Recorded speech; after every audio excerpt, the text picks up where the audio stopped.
Good evening बच्चों। Periodic classification में हम लोग कहां तक पढ़ चुके थे, जरा मैं आपको बता दूं। चलो इधर चेक करो, पीरियोडिक क्लासिफिकेशन में हम क्या पढ़ चुके थे। ठीक है, अब सबसे पहले ये बताओ एस ब्लॉक की कहानी क्या है। एस ब्लॉक की कहानी ये है कि जो लास्ट इलेक्ट्रॉन है बच्चों, वो एंटर करता है एस सब शेल में, है ना। Last electron enter in s sub shell, इसीलिए उसको एस ब्लॉक बोला जाता है। अब बच्चों सेकंड बात ये है कि एस के ऊपर जितने भी इलेक्ट्रॉन होते हैं वही ग्रुप होते हैं, एक्स की वैल्यू ही ग्रुप होती है। और ये एक्स कितना हो सकता है, ये एक्स हो सकता है या तो 1, या तो ये 1 हो सकता है या 2 हो सकता है। बच्चों लास्ट इलेक्ट्रॉन एंटर करता है एस सब शेल में, ये जो एक्स होता है इस एक्स की वैल्यू किसके बराबर हो सकती है, 1 और 2 के। तो इसीलिए एस ब्लॉक के अंदर दो ही ग्रुप आते हैं। एस ब्लॉक के अंदर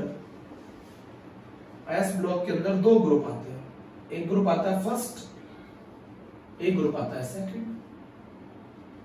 फर्स्ट ग्रुप का जो कॉन्फ़िगरेशन होता है वो होता है NS, सेकंड ग्रुप का जो कॉन्फ़िगरेशन होता है वो होता है NS2। फर्स्ट ग्रुप को बच्चों फर्स्ट ए भी बोला जाता है, सेकंड ग्रुप को सेकंड ए भी बोला जाता है, फर्स्ट वाले को। अच्छा, ये जो n होता है ये क्या कहलाता है, शेल। जो हाईएस्ट वैल्यू है प्रिंसिपल क्वांटम नंबर की वही बताती है हाईएस्ट वैल्यू ऑफ शेल। आप ऐसे लिख लो, हाईएस्ट वैल्यू ऑफ शेल हमें क्या बताता है, पीरियड बताता है। हाईएस्ट वैल्यू ऑफ शेल हमें क्या बताता है, पीरियड बताता है। तो एस ब्लॉक में last electron enter in s sub shell, उसमें जो एक्स होता है ये ग्रुप बताता है। जैसे मान लो अगर मैं आपसे बोलूं रुबीडियम, बच्चों मैंने आपको रुबीडियम बोला, आरबी बोला मैंने आपको, एटॉमिक नंबर बोलो रुबीडियम का, एटॉमिक नंबर बोलो रुबीडियम का 37। 37 मतलब क्रिप्टन भर गया, 36 फिल हो गया, 36 तक फोर्थ शेल खत्म हो गई। कौन सी शेल आएगी, 5s1। अच्छा, लास्ट इलेक्ट्रॉन किस में जा रहा है, एस में, तो ये एस ब्लॉक हो गया। लास्ट इलेक्ट्रॉन एस में जा रहा है, एस ब्लॉक हो गया। बच्चों मैं एस ब्लॉक के बारे में ये बताना चाहता हूं आपको, ये सबसे ज्यादा एक्टिव मेटल होते हैं बच्चों, सबसे ज्यादा एक्टिव मेटल है, सबसे ज्यादा रिएक्टिव मेटल है। 5s1 लास्ट इलेक्ट्रॉन, तो ये कौन से ग्रुप का मेंबर हो गया, फर्स्ट ग्रुप का। अच्छा, इसमें मैक्सिमम वैल्यू किसकी है, प्रिंसिपल क्वांटम नंबर की, शेल की, 5th, तो ये 5th पीरियड का मेंबर हो गया। Rubidium 37, krypton 36, 5s1, S block first group 5th period. तो एस ब्लॉक में दो ग्रुप आते हैं, फर्स्ट एक सेकंड है, ये ओल्ड मेथड है, फर्स्ट और सेकंड भी कह सकते हो। रुबीडियम 37, तो एस में अगर एक इलेक्ट्रॉन होगा तो फर्स्ट ग्रुप है, दो इलेक्ट्रॉन होगा तो सेकंड ग्रुप। इतना नोट किया, last electron enter in s sub shell, s block. X की वैल्यू ग्रुप बताती है और highest value of principal quantum number period बताता है। एस ब्लॉक के मेटल को हाईली एक्टिव मेटल बोला जाता है। क्या बोला जाता है, हाईली एक्टिव मेटल। अब बच्चों एक चीज, मेरी बात सुनो, एस ब्लॉक के मेटल को हाईली एक्टिव मेटल बोला जाता है। एस ब्लॉक के एलिमेंट का जनरल इलेक्ट्रॉनिक कॉन्फ़िगरेशन क्या है, उनका जनरल इलेक्ट्रॉन कॉन्फ़िगरेशन है या तो एस में एक इलेक्ट्रॉन जाएगा या दो इलेक्ट्रॉन जाएगा। एस ब्लॉक के मेटल हाईली एक्टिव मेटल है, ये मेटल फ्री स्टेट में नहीं मिल सकते, ये मेटल फ्री स्टेट में एग्जिस्ट नहीं करते हैं भाई, बहुत ज्यादा रिएक्टिव मेटल कंबाइंड स्टेट में एग्जिस्ट करते हैं। अब इसमें देखो तो इधर सुनो, सबसे पहली कहानी आती है अल्कली मेटल की। अल्कली क्यों बोला जाता है, अल्कली मेटल क्यों, अल्कली मतलब इनके एक्वा सॉल्यूशन जो होते हैं वो हाईली बेसिक होते हैं, इनका एक्वा सॉल्यूशन हाईली बेसिक होता है। NaOH, KOH, है ना। NaOH का नाम जानते हो, सोडियम हाइड्रोक्साइड। एक और नाम जानते हो, कास्टिक सोडा। इनके एक्वा सॉल्यूशन हाईली बेसिक होते हैं, इनसे ज्यादा कोई बेसिक नहीं होता। ठीक है, दूसरी बात क्या है बच्चों, इनके जो कंपाउंड्स हैं वो वाटर में सॉल्युबल होते हैं। वाटर में सॉल्युबल होते हैं तो नदी नालों में बह के निकल जाते हैं, इसीलिए अल्कली मेटल। अब अल्कली मेटल में कौन आता है, लिथियम आता है, सोडियम आता है, पोटेशियम आता है, रुबीडियम आता है, सीजियम आता है, फ्रांशियम आता है। फ्रांशियम पे अंडरलाइन कर लो, ये कैसा होता है नेचर में, रेडियो एक्टिव होता है। ये नेचर में रेडियो एक्टिव होता है। बच्चों लिथियम एक ऐसा कंपाउंड है इसमें जो दोनों बॉन्ड बना सकता है, कोवलेंट भी और आयनिक भी। बाकी सारे तो आयनिक बनाते हैं, इसका नेचर कोवलेंट भी बना सकता है लिथियम। बच्चों मैं एक चीज बता दूं, अल्कली मेटल में इसी मेटल का बिहेवियर एनॉमलस होगा। एनॉमलस मतलब बाकी मेंबर से अलग होगा, एनॉमलस बिहेवियर होता है इसका बिहेवियर एनॉमलस होता है। अल्कली मेटल का एक्वा सॉल्यूशन हाईली बेसिक होता है, इसका बिहेवियर एनॉमलस होता है, सबसे अलग होता है। Lithium, sodium, potassium, rubidium, caesium, francium. Francium radio active होता है। लिथियम एक ऐसा जो कोवेलेंट बॉन्डिंग भी बना सकता है और आयनिक भी। लिथियम का एटॉमिक नंबर 3, सोडियम का 11, पोटेशियम का 19, रुबिडियम का 37, इसका 55। इनका जनरल इलेक्ट्रॉनिक कॉन्फ़िगरेशन फार्मूला क्या होता है? NS1। अगर ये अपना एक इलेक्ट्रॉन दे देते हैं बच्चों, अगर ये अपना एक इलेक्ट्रॉन दे देते हैं तो ये इनर्ट गैस जैसे हो जाते हैं। इसीलिए जब ये किसी के साथ बॉन्डिंग करेंगे, जब ये किसी के साथ बॉन्डिंग करेंगे तो ये अपने ऊपर कितना चार्ज लेकर आएंगे, मतलब इनकी ऑक्सीडेशन स्टेट कितनी होगी? +1। अल्कली मेटल की एक ही ऑक्सीडेशन स्टेट होती है +1, बच्चों वेरिएबल नहीं। अल्कली मेटल की एक ही ऑक्सीडेशन स्टेट होती है +1। ये अपने ऊपर ऑलवेज +1 चार्ज लेना चाहते हैं जब भी ये बॉन्डिंग करेंगे। ये एक बड़ी आसानी से 1 इलेक्ट्रॉन लूज करना चाहते हैं। एक इलेक्ट्रॉन लूज करने के बाद ये स्टेबल हो जाते हैं, इसीलिए इनकी आयोनाइजेशन एनर्जी कम होती है। पूरे पीरियोडिक टेबल में सबसे कम आयोनाइजेशन एनर्जी इन्हीं की होती है, अल्कली मेटल। ये बहुत आसानी से एक इलेक्ट्रॉन लूज करना चाहते हैं। आयोनाइजेशन एनर्जी का मतलब है the energy required to remove the electron from the outer most shell. ये एक इलेक्ट्रॉन लूज करके स्टेबल हो जाता है, इसीलिए इनके ऊपर +1 चार्ज होता है, इसीलिए पीरियोडिक टेबल में इनकी आयोनाइजेशन एनर्जी सबसे कम होती है। अल्कली मेटल का क्या मतलब है बच्चों? ये कौन से ग्रुप को बिलोंग करते हैं? फर्स्ट ग्रुप को बिलोंग करते हैं। कौन सा ग्रुप है ये? फर्स्ट ग्रुप है। अल्कली मेटल का कौन सा ग्रुप है बच्चों? अल्कली मेटल का कौन सा ग्रुप है, जल्दी बताओ। फर्स्ट। ए कह लो, इनको ए भी बोला जाता है, रिप्रेजेंटेटिव एलिमेंट या मेन ग्रुप एलिमेंट या फिर फर्स्ट ग्रुप बोल दो। इनको रिप्रेजेंटेटिव एलिमेंट या फिर मेन ग्रुप एलिमेंट भी बोला जाता है। अल्कली मेटल में सबसे अलग बिहेवियर किसका होगा? लिथियम का। ये एक ऐसा है जो कि कोवेलेंट बॉन्डिंग भी शो करता है, बाकी सारे तो आयनिक करते हैं। जैसे जैसे आप नीचे जाओगे, जैसे जैसे आप टॉप टू बॉटम जाओगे, जैसे जैसे आप टॉप टू बॉटम जाओगे, रिएक्टिविटी बढ़ेगी, रिएक्टिविटी इंक्रीज करेगी, मेटालिक कैरेक्टर इंक्रीज करेगा। नोट करो, टॉप टू बॉटम जाने पर मेटालिक कैरेक्टर बढ़ता है, रिएक्टिविटी बढ़ती है। फ्रांशियम रेडियो एक्टिव है, अनस्टेबल। सुना ध्यान से, लिथियम बच्चों फोटो इलेक्ट्रिक सेल्स में यूज नहीं किया जाता। लिथियम को हम फोटो इलेक्ट्रिक सेल्स में यूज नहीं करते। क्यों यूज नहीं करते? क्योंकि लिथियम का साइज छोटा होता है। छोटा होता है तो ज्यादा एनर्जी तो उसमें से इलेक्ट्रॉन को निकालने में यूज हो जाती है, तो आयोनाइजेशन एनर्जी ज्यादा होती है, तो उसमें से इलेक्ट्रॉन को निकालना, रिमूवल ऑफ इलेक्ट्रॉन डिफिकल्ट है, जिसकी वजह से ज्यादा एनर्जी तो किसमें चली जाएगी? निकालने में। इसीलिए लिथियम फोटो इलेक्ट्रिक सेल्स में या फोटो इलेक्ट्रिक इफेक्ट में यूज नहीं किया जाता। कौन कौन से मेटल यूज किए जाते हैं?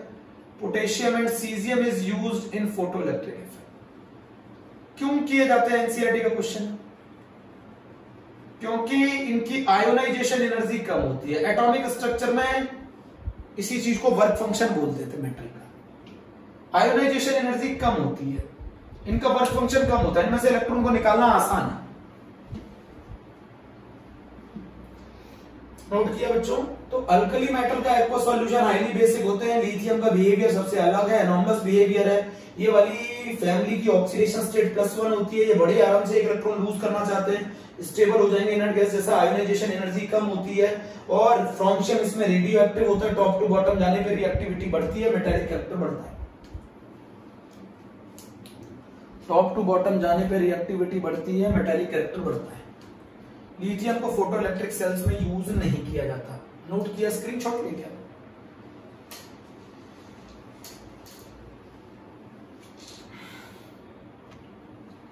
सेकंड जो कहानी है वो है अल्कलाइन अर्थ मेटल की। अल्कलाइन अर्थ मेटल, दोनों एस ब्लॉक मेटल है। अल्कलाइन अर्थ मेटल किस ग्रुप में आते हैं? सेकंड ग्रुप में आते हैं। सेकंड ए कह लो या फिर सेकंड कह लो।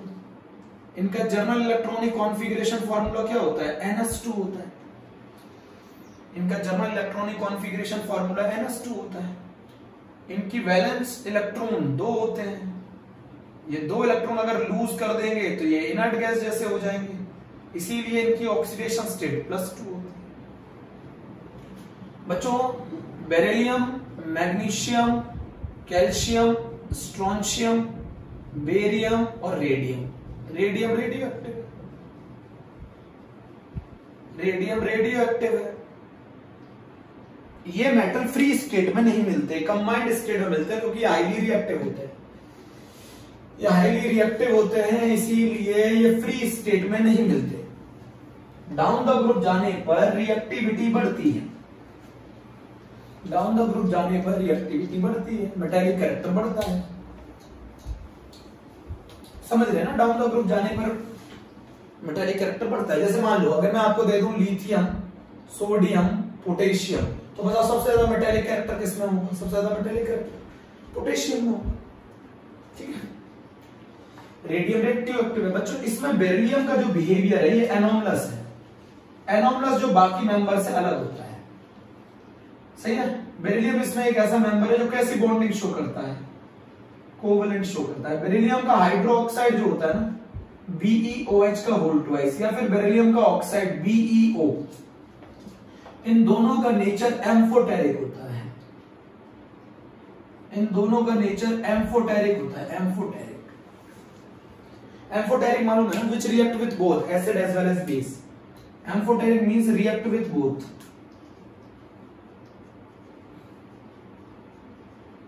Acid as well as base, जो दोनों की तरह बिहेव करते हैं, ये भी कह सकते हो। Beryllium, magnesium, calcium, strontium, barium है ना बच्चों। इनके अल्कलाइन सॉल्यूशन भी, इनके अल्कलाइन सॉल्यूशन भी, इनके एक्वा सॉल्यूशन, सॉरी, इनके एक्वा सॉल्यूशन भी, इनके एक्वा सॉल्यूशन भी बेसिक होते हैं नेचर में। इनके एक्वा सॉल्यूशन भी बेसिक होते हैं नेचर में। इनके एक्वा सॉल्यूशन भी बेसिक होते हैं नेचर। अच्छा, एम्फोटेरिक और कौन कौन होता है जो तुमने पढ़ा है? एक तो Al2O3 एम्फोटेरिक होता है, एक टिन का ऑक्साइड भी एम्फोटेरिक होता है, एक जिंक का ऑक्साइड भी एम्फोटेरिक होता है।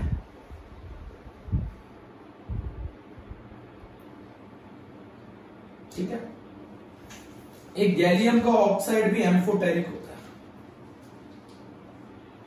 इसको याद रखने का तरीका है,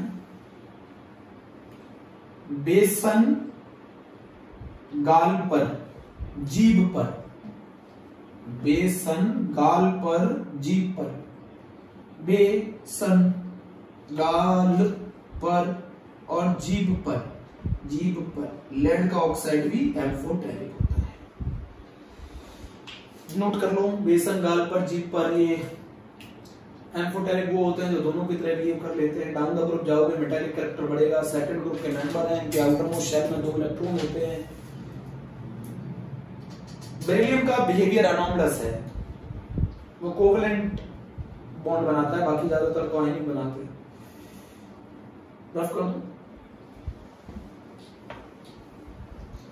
अब इनका नाम अल्कलाइन अर्थ मेटल क्यों है? इनका नाम अल्कलाइन अर्थ मेटल क्यों है? इनका नाम अल्कलाइन अर्थ मेटल इसलिए क्योंकि इनके कंपाउंड्स वाटर में इनसॉल्युबल होते हैं, और जब वाटर में इनसॉल्युबल होते हैं तो वो अर्थ क्रस्ट पर डिपॉजिट हो जाते हैं, इसीलिए अर्थ क्रस्ट में मिलते हैं, इसीलिए इनका नाम रखा गया अल्कलाइन अर्थ मेटल। इसीलिए इनका नाम रखा गया अल्कलाइन अर्थ मेटल। सुन ली मेरी बात? बोलो, इसीलिए इनका नाम रखा गया अल्कलाइन अर्थ मेटल। अब बात आती है बच्चों पी ब्लॉक की। पहली बात तो मैं एक चीज बताना चाहता हूं पी ब्लॉक के बारे में। पी ब्लॉक में जो लास्ट इलेक्ट्रॉन है वो एंटर करता है पी सबशेल में। जो लास्ट इलेक्ट्रॉन है वो किस में एंटर करता है? पी सबशेल में। The last electron enter in p subshell, that's why it is known as p block. P block में जो ग्रुप निकालने का तरीका है वो है 10 plus valence electron. Valence electron क्या होता है? S प्लस पी के इलेक्ट्रॉन। या फिर आप इस फॉर्मूले को ऐसे भी लिख सकते हो 12 plus number of electron in p subshell.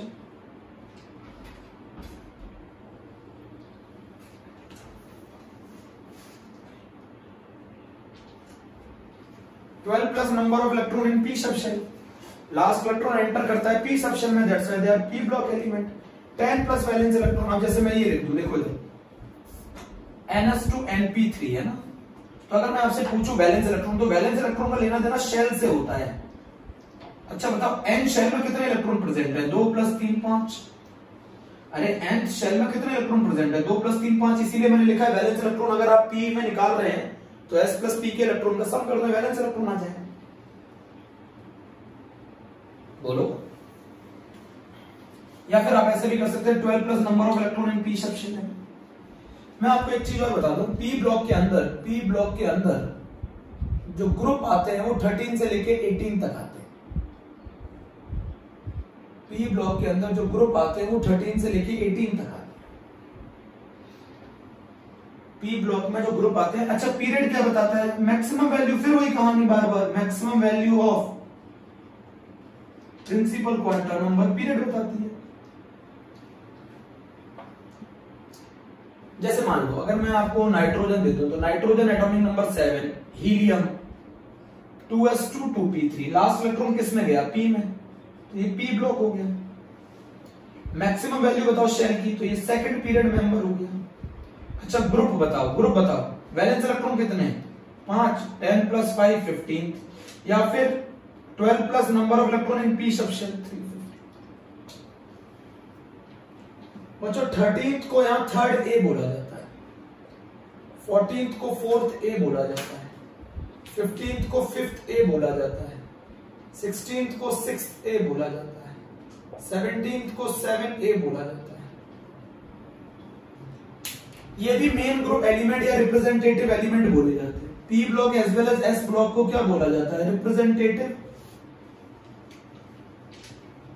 या फिर मेन ग्रुप एलिमेंट है ना, रिप्रेजेंटेटिव या फिर मेन ग्रुप एलिमेंट बोला जाता है।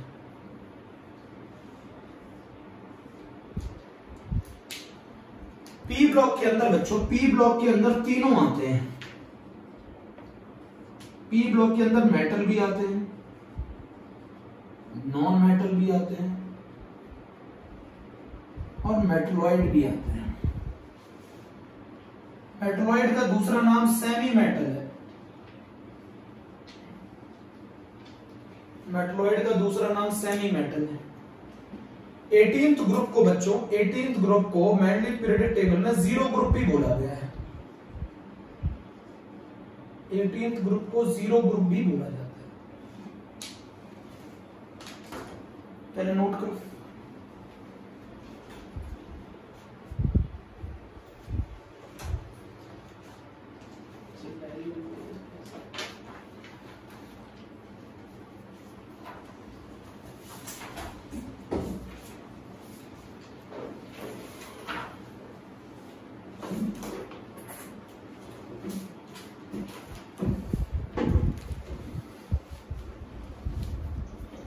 नोट करो जल्दी से,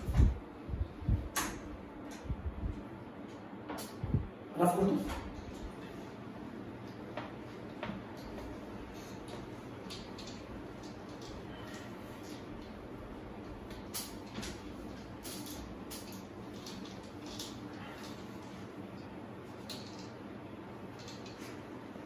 अच्छा मुझे एक चीज बताओ कि पी ब्लॉक का जर्नल इलेक्ट्रॉनिक कॉन्फ़िगरेशन फॉर्मूला क्या होगा? पी ब्लॉक का जो जर्नल इलेक्ट्रॉनिक कॉन्फ़िगरेशन होगा वो NS तो भरा होगा। पी में कितने इलेक्ट्रॉन जा सकते हैं? 1 से लेकर 6। NS2 NP1 से लेकर 6 तक पी ब्लॉक का जनरल इलेक्ट्रॉनिक कॉन्फ़िगरेशन फॉर्मूला है। पी ब्लॉक का जनरल इलेक्ट्रॉनिक कॉन्फ़िगरेशन फॉर्मूला है। अच्छा एक चीज बता दो, इनर्ट गैसेस नाम क्यों रखा गया इनर्ट? वेरी लेस रिएक्टिव, एक और नाम भी बोलते हैं नोबल गैसेस, एक तो एटमॉस्फेयर में काफी कम मात्रा में मिलती है, एक और नाम है क्यों, very few compounds are known, very few compounds are known, बहुत ही फ्यू कंपाउंड्स नोन है। इनर्ट गैसेस कह लो, नोबल गैसेस कह लो, general electronic configuration NS2 NP1 से लेके 6, very less reactive, very few compounds are known, बहुत ही फ्यू कंपाउंड्स इनके नोन होते हैं। अब बच्चों ये कौन सी होती हैं, देखो helium, neon, argon, krypton, xenon, radon. Radon radio active है। एक और भी होती है इसके नीचे, अनऑक्टियम 118, ये रेडियो एक्टिव है। 2, 10, 18। बच्चों मैं एक चीज बताना चाहता हूं आपको, एक चीज बहुत इंपॉर्टेंट सी ये है कि किसी भी पीरियड की एंडिंग यही करते हैं इनका। अच्छा मैं एक चीज बता दूं, इनका जो जनरल इलेक्ट्रॉनिक कॉन्फ़िगरेशन फॉर्मूला है वो NS2 NP6 है। इनके आउटर मोस्ट शेल में 8 इलेक्ट्रॉन होते हैं, इनके पास 8 वैलेंस इलेक्ट्रॉन होते हैं एक्सेप्ट हीलियम। इनके पास 8 वैलेंस इलेक्ट्रॉन होते हैं एक्सेप्ट हीलियम। हीलियम के पास कितने वैलेंस इलेक्ट्रॉन होते हैं, हीलियम के पास वैलेंस इलेक्ट्रॉन 2 होते हैं। इनके पास सभी के पास कितने वैलेंस इलेक्ट्रॉन होते हैं, 8 वैलेंस इलेक्ट्रॉन। अब इनके लेस रिएक्टिव होने का रीजन क्या है कि इनके पास जो इनकी आउटर मोस्ट शेल होती है, इनकी जो आउटर मोस्ट शेल होती है ना, वैलेंस शेल, वैलेंस शेल कह लो या फिर आउटर मोस्ट शेल कह लो, वो कंप्लीटली फिल्ड होती है, वो कंप्लीटली फिल्ड होती है। इनकी वैलेंस शेल कह लो या फिर आउटर मोस्ट शेल वो कह लो, वो कंप्लीटली फिल्ड होती है, जिसकी वजह से ये ना तो इलेक्ट्रॉन देते हैं ना लेते हैं, ना ये इलेक्ट्रॉन देते हैं ना लेते हैं। इनकी valence shell outer most shell completely filled होती है, तो ये स्टेबल होते हैं। स्टेबल होते हैं तो ना ये इलेक्ट्रॉन लूज करना पसंद करते हैं, ना ये इलेक्ट्रॉन गेन करना पसंद करते हैं, ना तो लूज करते हैं ना गेन करते हैं, स्टेबल होते हैं। और स्टेबल क्यों होते हैं, क्योंकि इनकी आउटर मोस्ट शेल कंप्लीटली भरी होती है।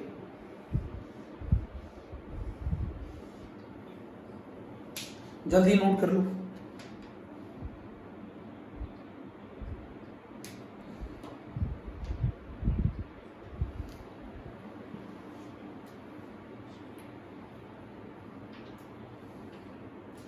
बच्चों आर्गन एटमॉस्फेयर में सबसे ज्यादा मिलती है,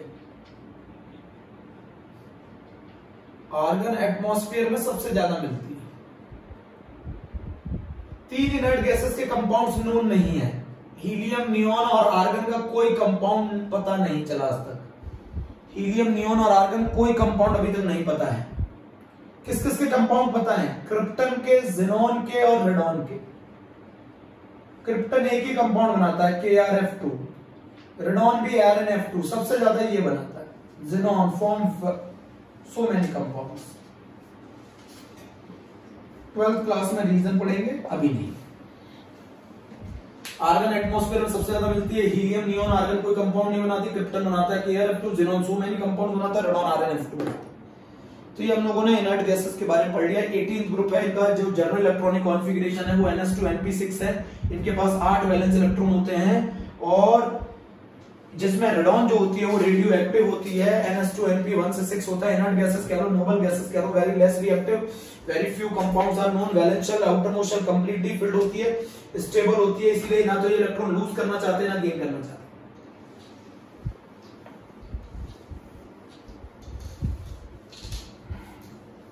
समझे आप?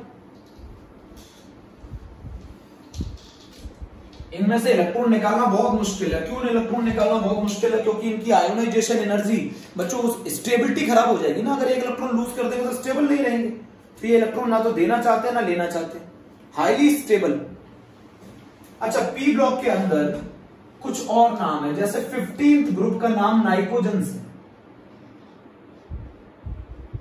अब ये नाइट्रोजन्स का मीनिंग होता है सफोकेशन। जिनकी इन मेंबर्स की जो गैसेस है, जैसे अमोनिया नाइट्रोजन की गैस है, जैसे फास्फोरस की गैस है PH3 फॉस्फीन। ये गैसेस का नेचर कैसा होता है? सफोकेटिंग होता है। NH3 की तो पंजेंट स्मेल होती है, तीखी स्मेल। तो ये गैसेस सफोकेशन क्रिएट करती हैं, इसीलिए इनका नाम नाइट्रोजन्स रखा गया है। तो 15th ग्रुप फैमिली का नाम क्या होता है बच्चों? नाइट्रोजन्स होता है। 15th ग्रुप फैमिली का नाम नाइट्रोजन्स होता है। एक बात और बताना चाहता हूं, आप ये नोट करके रखेंगे। लेफ्ट टू राइट जाओगे। अच्छा ये बताओ सबसे ज्यादा राइट में कौन मिलता है? सबसे ज्यादा राइट में इनर्ट गैसेस मिलती हैं। इनर्ट गैसेस किस कैटेगरी में आती हैं? इनर्ट गैसेस नॉन मेटल की कैटेगरी में आती हैं। तो मैं ये बताना चाहता हूं कि अगर आप लेफ्ट टू राइट जाओगे तो नॉन मेटेलिक कैरेक्टर इंक्रीज करता है। लेफ्ट टू राइट जाने पर नॉन मेटेलिक कैरेक्टर इंक्रीज करता है। टॉप टू बॉटम जाने पर मेटेलिक कैरेक्टर इंक्रीज करता है। टॉप टू बॉटम जाने पर मेटेलिक कैरेक्टर इंक्रीज करता है। लेफ्ट टू राइट जाने पर नॉन मेटेलिक कैरेक्टर इंक्रीज करता है। लेफ्ट टू राइट जाने पर नॉन मेटेलिक कैरेक्टर इंक्रीज करता है। टॉप टू बॉटम जाने पर मेटेलिक कैरेक्टर इंक्रीज करता है। अच्छा जो जितना ज्यादा राइट में होगा उसका नॉन मेटेलिक कैरेक्टर उतना ज्यादा होगा। तो अगर मैं बताओ सिलिकॉन से फास्फोरस की तरफ जाता हूं तो नॉन मेटेलिक कैरेक्टर बढ़ेगा। मेटेलिक कैरेक्टर बताओ, मेटेलिक कैरेक्टर किसका ज्यादा होगा? इसका कि इसका? मेटेलिक कैरेक्टर सिलिकॉन का ज्यादा होगा, क्योंकि लेफ्ट टू राइट जाने पर अगर नॉन मेटेलिक कैरेक्टर बढ़ रहा है तो मेटेलिक कैरेक्टर घटेगा। तो किसका मेटेलिक कैरेक्टर ज्यादा होगा? सिलिकॉन का ज्यादा होगा। किसके कंपैरिजन में? फास्फोरस। 15th ग्रुप की फैमिली को नाइट्रोजन्स बोला जाता है क्योंकि इनकी गैसेस सफोकेशन क्रिएट करती हैं। नाइट्रोजन से ग्रीक वर्ड है, कहां से आया? सफोकेशन से। तो लेफ्ट टू राइट जाने पे non metallic character increases, top to bottom जाने पर मेटेलिक कैरेक्टर इंक्रीजेस।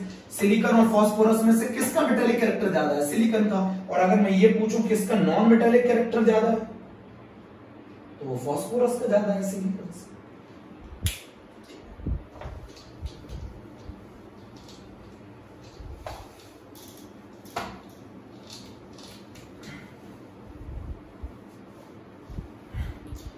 अब जरा मेरी एक बात सुनो बहुत ध्यान से। दो इसके अंदर और फैमिली है। एक 16th ग्रुप है जो कि बहुत इंपॉर्टेंट है, एक 17th ग्रुप है जो कि बहुत इंपॉर्टेंट है। 16th ग्रुप का नाम है चाल्कोजेंस। चाल्कोजेंस का मतलब होता है ज्यादातर जो ओर होते हैं जिनमें से आप मेटल को ऑब्टेन करते हैं, ज्यादातर जो ओर होते हैं ना जिसमें से आप मेटल को इकोनॉमिकली एंड कन्वीनियंटली ऑब्टेन करते हैं वो ज्यादातर इन्हीं के होते हैं। जो ओर होते हैं ना ज्यादातर वो या तो ऑक्साइड होते हैं, ऑक्साइड फॉर्म में होते हैं, या फिर सल्फाइड होते हैं। तो यही वाले फैमिली मेंबर ज्यादातर ओर बनाते हैं। जो चाल्कोजेंस का मतलब होता है ओर फॉर्मिंग एलिमेंट्स। चाल्कोजेंस का मतलब होता है ओर फॉर्मिंग एलिमेंट्स। तो जो एलिमेंट्स ओर बनाते हैं उनको बोला जाता है चाल्कोजेंस। तो ज्यादातर जो ओर होते हैं या तो वो ऑक्साइड के होते हैं या फिर सल्फाइड के होते हैं, इसीलिए इनको बोला जाता है चाल्कोजेंस। कौन मेंबर होते हैं 16th ग्रुप में? कौन होता है? उसी से टेपो। बच्चों ये मैं आपको बता देना चाहता हूं इस फैमिली का जो जर्नल इलेक्ट्रॉनिक कॉन्फ़िगरेशन है वो NS2NP4 है। इनके जो वैलेंस इलेक्ट्रॉन है बच्चों वो 6 है। इनका जो जर्नल इलेक्ट्रॉनिक कॉन्फ़िगरेशन है वो NS2NP4 है और इसके वैलेंस इलेक्ट्रॉन 6 है। ये 16th ग्रुप मेंबर है, चाल्कोजेंस है और फॉर्मिंग एलिमेंट है, आइदर या तो ऑक्साइड बनाते हैं सल्फाइड बनाते हैं। बात आती है किस पर? 17th ग्रुप पर। तो 17th ग्रुप का जो जर्नल इलेक्ट्रॉनिक कॉन्फ़िगरेशन है वो NS2NP5 है। इन सभी के वैलेंस इलेक्ट्रॉन 7 होते हैं। ग्रुप में उन्हीं को रखा जाता है जिनके वैलेंस इलेक्ट्रॉन 7 होते हैं। Fluorine, chlorine, bromine, iodine, astatine. फसल बोकर आई आंटी, एस्टेटाइन रेडियो एक्टिव होता है। ठीक है। 17th ग्रुप को बच्चों हैलोजन बोला जाता है। हैलोजन का मतलब होता है ये अल्कली मेटल और अल्कलाइन अर्थ मेटल के मिलकर सी सॉल्ट बनाते हैं। सी सॉल्ट फॉर्मिंग एलिमेंट्स बोले जाते हैं। नोट कर लो, इतना जल्दी से नोट कर लो।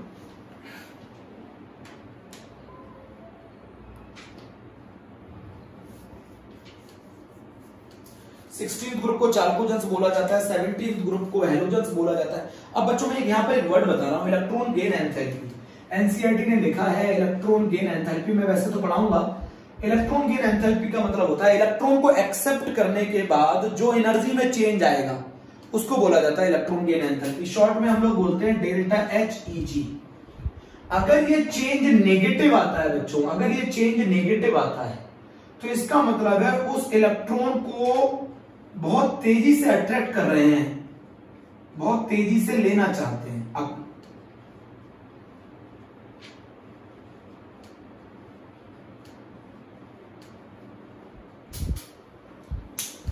मैं आपको बताना चाहता हूं फिर से, चलो उसको रफ करने के बाद बताता हूं।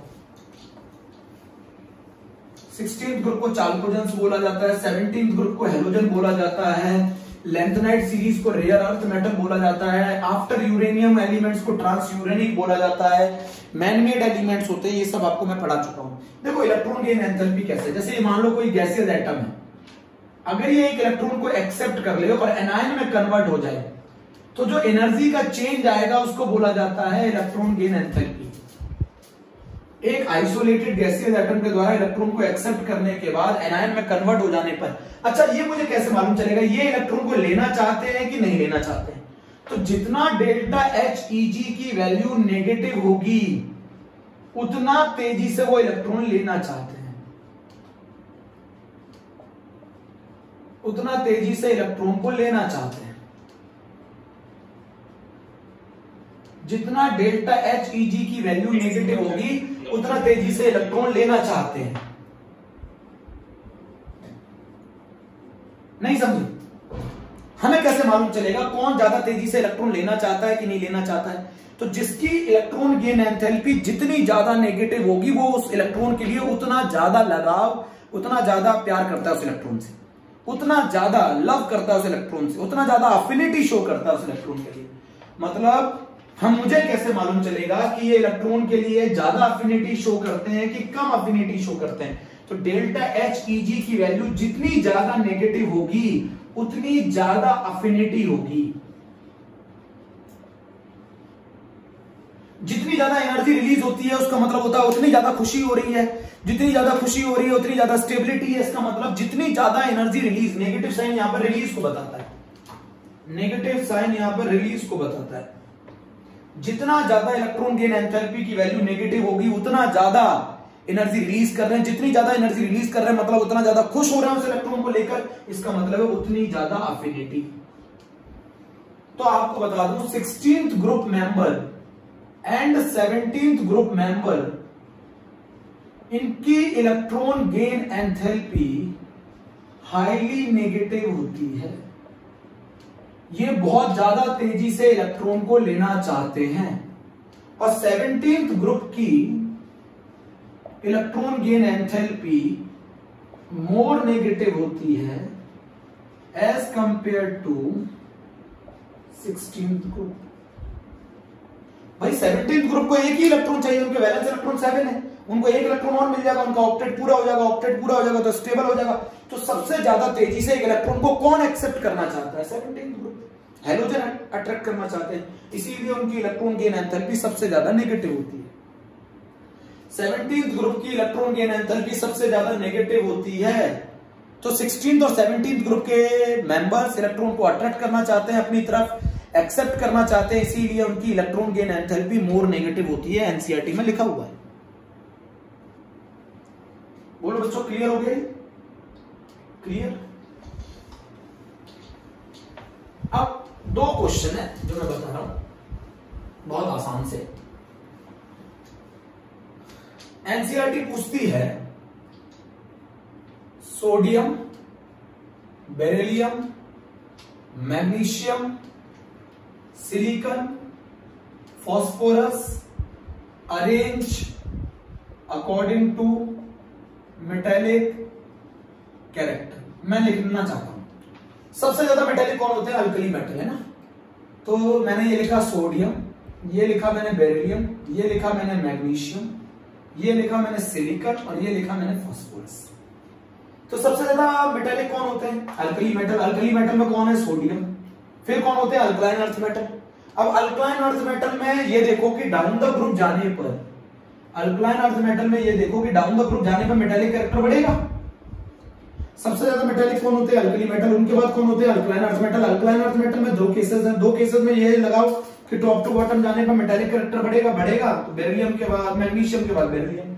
अब लेफ्ट टू राइट जाने पर मेटेलिक कैरेक्टर कब होता है? इसके बाद सिलिकॉन, उसके बाद फास्फोरस। अल्कली मेटल सबसे ज्यादा लेफ्ट में, तो सबसे ज्यादा बेसिक, सबसे ज्यादा मेटेलिक, तो सोडियम सबसे ज्यादा मेटेलिक। इसमें दो कैटेगरी है, तो लगेगा top to bottom. Top to bottom कौन आ रहा है? मैग्नीशियम। तो मैग्नीशियम ज्यादा आपका क्या होगा? मेटेलिक होगा एज कंपेयर टू बेरिलियम। अब सिलिकॉन और फास्फोरस में जो ज्यादा राइट में होगा वो उतना ज्यादा नॉन मेटेलिक, जो जितना लेफ्ट में होगा उतना ज्यादा मेटेलिक। तो आंसर होगा ये। एनसीईआरटी का क्वेश्चन, एक अच्छा क्वेश्चन है ये। एनसीईआरटी का क्वेश्चन है, एक अच्छा क्वेश्चन है, कर लो, टिक कर लो एनसीईआरटी का क्वेश्चन, टिक कर लो जल्दी से। एनसीईआरटी का क्वेश्चन है, कर लिया? चलो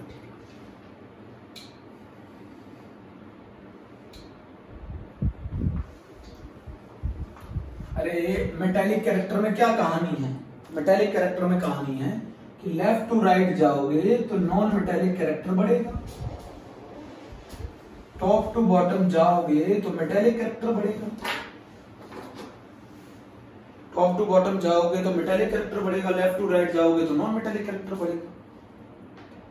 जो जितना ज्यादा राइट में आएगा वो नॉन मेटल होगा, जो जितना ज्यादा लेफ्ट में आएगा उतना मेटेलिक होगा, जो जितना ज्यादा नीचे आएगा उतना मेटेलिक होगा, जो ऊपर आएगा वो कम मेटेलिक।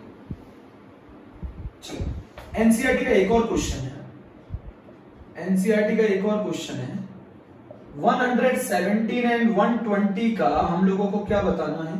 पीरियड ब्लॉक ग्रुप बताना है। तो 117, देखो मैं एक ट्रिक बताता हूं, 100 से लेकर 118 तक जितने भी एलिमेंट आते हैं उसमें जो लास्ट की 2 डिजिट होती हैं वही उनका ग्रुप बताती है। 100 से ऊपर, 100 से ऊपर 101 से लेके 118 तक जो लास्ट की 2 डिजिट होती हैं वही ग्रुप बताती हैं, ऐसा कहा जाता है।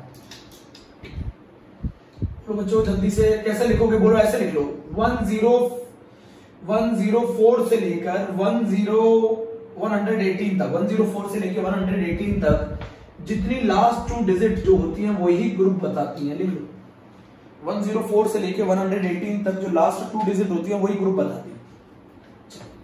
वैसे तो आप लोगों ने पता लगा लिया होगा 117 का है ना, 104 से लेके 118 तक। अच्छा 104 का नाम क्या है? रदरफोर्डियम, या फिर क्या नाम है? कुर्चोटोवियम। 106 का क्या नाम है? सीबॉर्गियम। 103 का क्या नाम है? लॉरेंशियम। सब साइंटिस्टों के नाम। 101 का क्या नाम है? मेंडलीवियम।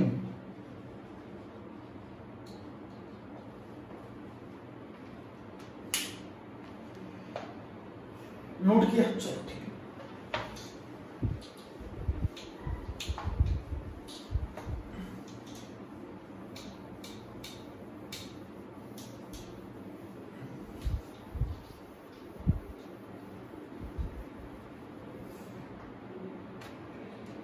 रदरफोर्डियम, कुर्चोटोवियम, सीबॉर्गियम। अब जरा बच्चों यहाँ पे सुनो, 117 से 117 का कॉन्फ़िगरेशन देखो। वैसे तो ये मुझे मालूम है 17th ग्रुप है। 17th ग्रुप किस ब्लॉक में आता है? पी ब्लॉक में आता है। 117 कहां पर आता है? 7th पीरियड में आता है। ऐसे निकाल सकते हैं, ठीक है। 118 कौन है? इनर्ट गैस है, और वो कौन से पीरियड में आती है? 7th period. बट आप ऐसे नहीं करेंगे। 117 का कॉन्फ़िगरेशन देखो, बताओ। रेडॉन 86 भर गया, बोलो। 7s2, 4f14, 5f14, 6d10, 7p5। Last electron किस में जा रहा है? पी में। तो ये पी ब्लॉक एलिमेंट है।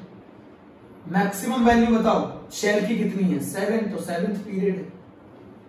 अच्छा ये बताओ ग्रुप क्या होगा? 12 plus number of electron in p sub shell 5, 17 group. NCERT में दे रखा क्वेश्चन करना है। 117 का ग्रुप, पीरियड और ब्लॉक बताना था। 117 का ग्रुप, पीरियड एंड ब्लॉक बताना था। अच्छा 120 चालू करो। 118 तक तो 7th पीरियड खत्म हो जाता है। 118 तक तो 7th पीरियड खत्म हो जाता है। तो 118 7th पीरियड खत्म। अब इसके बाद कौन सी कहानी चालू होगी? 8th पीरियड की, 8s2। तो ये बताओ लास्ट इलेक्ट्रॉन किस में जा रहा है? एस में। तो ये एस ब्लॉक एलिमेंट है। मैक्सिमम वैल्यू बताओ शेल की, 8 है, तो 8th पीरियड मेंबर है। सही है। और ग्रुप क्या होगा? जितने एस के ऊपर इलेक्ट्रॉन होते हैं तो ये 2nd ग्रुप मेंबर है। ये भी एनसीईआरटी का क्वेश्चन है, ये भी एनसीईआरटी का क्वेश्चन। रफ कर दूं, कर लोगे, स्क्रीनशॉट ले लो।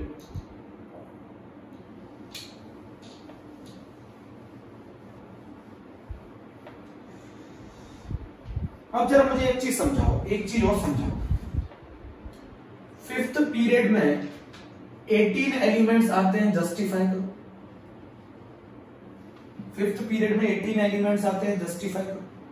तो 5th पीरियड में कैसे? अच्छा ये बताओ, क्या स्टार्टिंग बताई थी मैंने, स्टार्टिंग एनएस से होती है, एंडिंग एनपी से होती है, उससे एक कम n-1 डी होता है, उससे दो कम n-2 एफ होता है। स्टार्टिंग एनएस से होती है, एंडिंग एनपी से होता है, उससे एक कम n-1 डी होता है, उससे एक कम n-2 एफ। 5 रखो, 5s होता है, 3f, 4d, 5p। 3f exist नहीं करता, f की दो ही सीरीज एग्जिस्ट करती हैं हमारे पीरियोडिक टेबल में, एक 4f और एक 5f।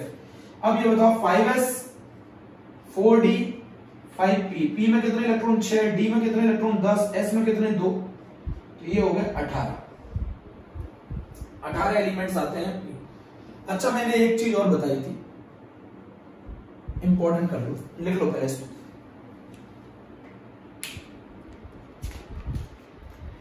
जल्दी लिख लो। अब एनसीईआरटी बोलती है कि मेटल, नॉन मेटल और मेटलॉइड की कहानी बताओ। तो मेटल की कहानी ये है कि ये सॉलिड स्टेट में मिलते हैं, मैलेबल होते हैं, डक्टाइल होते हैं, गुड कंडक्टर ऑफ इलेक्ट्रिसिटी होते हैं, गुड कंडक्टर ऑफ इलेक्ट्रिसिटी होते हैं, high melting and boiling point होता है। अब अच्छा, सारे मेटल सॉलिड स्टेट में मिलते हैं, इसका एक्सेप्शन है mercury, except mercury, mercury liquid state में मिलता है। मेटल ज्यादातर सॉलिड होते हैं, तो मरकरी एक इसका एग्जांपल है जो कि लिक्विड स्टेट में मिलता है। मेटल में मेल्टिंग पॉइंट ज्यादा होता है, बट कुछ मेटल है जैसे सीजियम और आपका गैलियम, इनका मेल्टिंग पॉइंट कम होता है, ये रूम टेम्परेचर पर लिक्विड स्टेट में मिलते हैं, इनका मेल्टिंग पॉइंट कम होता है। नोट करो, इनका मेल्टिंग पॉइंट कम होता है।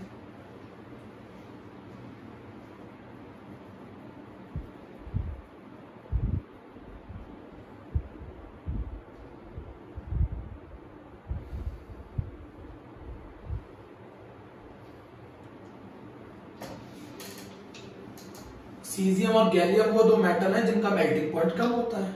अच्छा मेटल मिलते कहां है पीरियोडिक टेबल में? मेटल ज्यादातर कहां मिलते हैं पीरियोडिक टेबल में? लेफ्ट में। लेफ्ट से राइट की तरफ आओगे तो नॉन मेटल एक कैरेक्टर बढ़ेगा। नॉन मेटल क्या होते हैं? जनरली सॉलिड होते हैं या फिर गैस होते हैं। नॉन मेटल का क्या होता है? Low melting and boiling point होता है।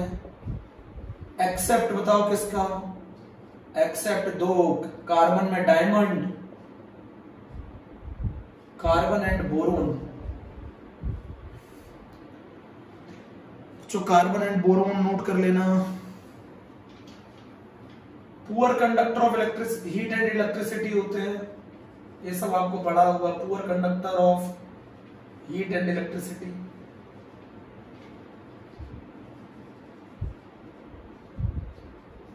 ब्रिटल होते हैं, टूट जाते हैं। Low melting and boiling point होते हैं। Poor conductor of heat and electricity होते हैं। पुअर कंडक्टर में ग्रेफाइट एक एग्जांपल है कार्बन का, जो कि गुड कंडक्टर ऑफ इलेक्ट्रिसिटी होता है। ठीक है, अब जरा समझो मेटलॉइड, सेमी मेटल, तरीका बताता हूं। शिव जी की आरती सब टेपो, सब टेपो, शिव जी की आरती सब टेपो। नोट कर लो बच्चों, शिव जी की आरती सब टेपो। शिव का मतलब सिलिकॉन, जी का मतलब जर्मेनियम, एस का मतलब आर्सेनिक, एसबी का मतलब एंटीमनी, टीई का मतलब टेलुरियम, टेक्निक क्या बनाएंगे, शिव जी की आरती सब टेपो, शिव जी की आरती सब टेपो, राइम बना लिया ना, शिव जी की आरती सब टेपो।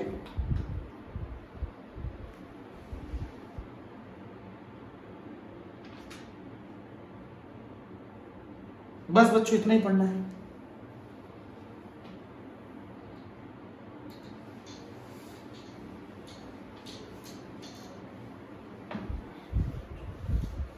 शिव जी की आरती सब टेपो। पूरे प्रोडक्ट टेबल में सबसे ज्यादा 78% मेटल है। अच्छा ये बताओ एस ब्लॉक का जर्नल कॉन्फ़िगरेशन बताओ, NS 1 से 2। पी ब्लॉक का जर्नल कॉन्फ़िगरेशन बताओ, NS2 NP 1 से 6। एस ब्लॉक में कौन कौन से ग्रुप आते हैं, फर्स्ट ए सेकंड ए। इसमें कौन कौन से ग्रुप आते हैं, थर्ड ए से लेकर 8th ए तक आते हैं। ठीक है, आप इसको नए में ऐसे लिख सकते हैं 13 से 18 तक आते हैं। डी ब्लॉक का जनरल इलेक्ट्रॉनिक कॉन्फ़िगरेशन देखो, N-1 D 1 to 10 NS 0 से 2। एफ ब्लॉक का जनरल इलेक्ट्रॉनिक कॉन्फ़िगरेशन देखो, NS2 N-2 F 1 से 14 N-1 D 0 से 2। एफ ब्लॉक को क्या बोलते हैं, inner transition element. D block को क्या बोलते हैं, ट्रांजिशन एलिमेंट।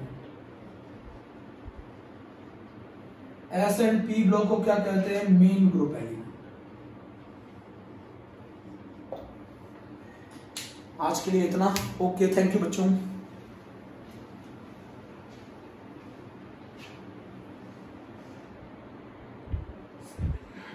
Mono mono